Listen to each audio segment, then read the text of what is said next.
get some business news for you now, though. Elena Casas is here with us in the studio. Hi there, Elena.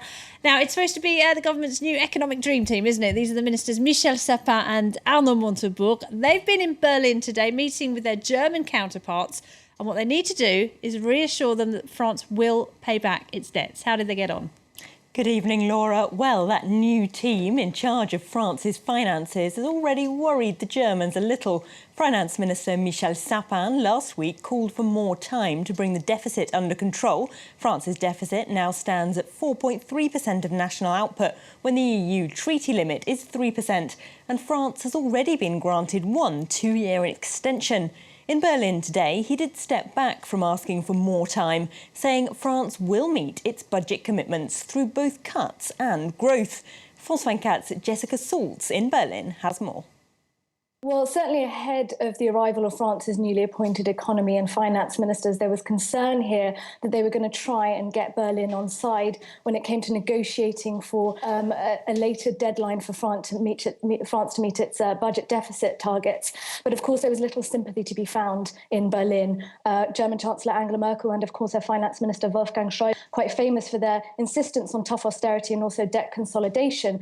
And the press conference today between Wolfgang Schäuble and his newly appointed French counterpart Michel Sapin was high on diplomacy but rather low on detail. Schäuble said that it would have been a very good meeting, that he'd been assured that Paris was going to try and meet its targets of debt reduction.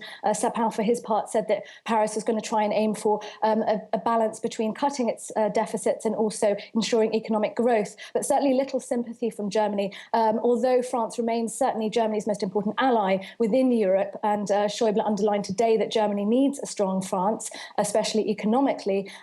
Germany doesn't want to be seen to be too sympathetic to its old friend for worry that this would set a precedent within Europe. Now, if France is to meet those EU obligations, that leaves the new government with a dilemma, forced to make unpopular spending cuts. President François Hollande has promised 50 billion euros of savings over the next 3 years, and the new Prime Minister Manuel Valls is set to outline where he will find them in a major speech on Tuesday. Delano de Souza has the details. French Finance Minister Michel Sapin promised tough and brave decisions ahead. In January, French President François Hollande pledged budget cuts of 50 billion euros, and now his government must deliver. The bulk of public spending is on social security, particularly on health. We can do better and with less money. Social Security may see a cut of 23 billion euros. Hospitals will likely be restructured and generic drugs encouraged. Local authorities could face cuts of 10 billion euros. To ease this burden, the sharing of local services between communities will likely be pushed. The public sector may also have its budget trimmed by 17 billion. To cut costs, state agencies could be expected to merge, and an ongoing freeze on civil service pay will likely see a 2-year extension, something unions say is unacceptable. The freeze of salaries for civil servants has been on for 4 years. For us, there's no question of there being a 5th year. I firmly say it's enough.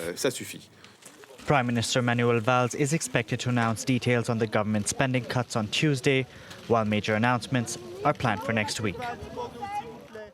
Let's have a look at the markets now then. And we've seen a fairly dramatic sell-off across the board here in Europe, led by falling technology companies. The FTSE in London and the CAC 40 here in Paris both closed just over 1% down, as you see there, and the DAX in Frankfurt down 1.9%.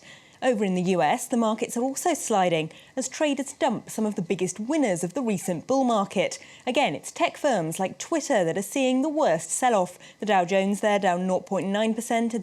and the S&P down 1.1%. Time for some companies news here in France now. French cement manufacturer Lafarge inked a merger with Swiss firm Holcim on Monday, creating a construction giant with a joint stock value of over 40 billion euros. Both shares have soared since the deal leaked on Friday, with Lafarge shares up 9% and Holcim by 6%.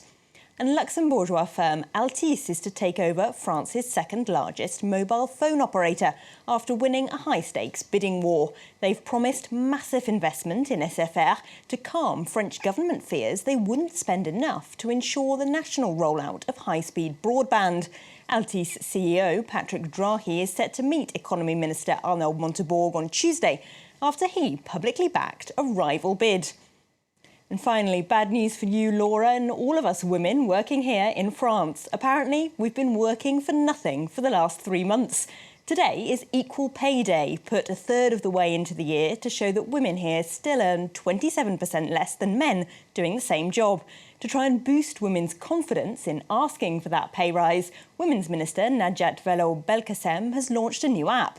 Leadership for her takes the user through a series of personality quizzes to find out what's holding you back from asking for more money, and then tells you how to overcome them.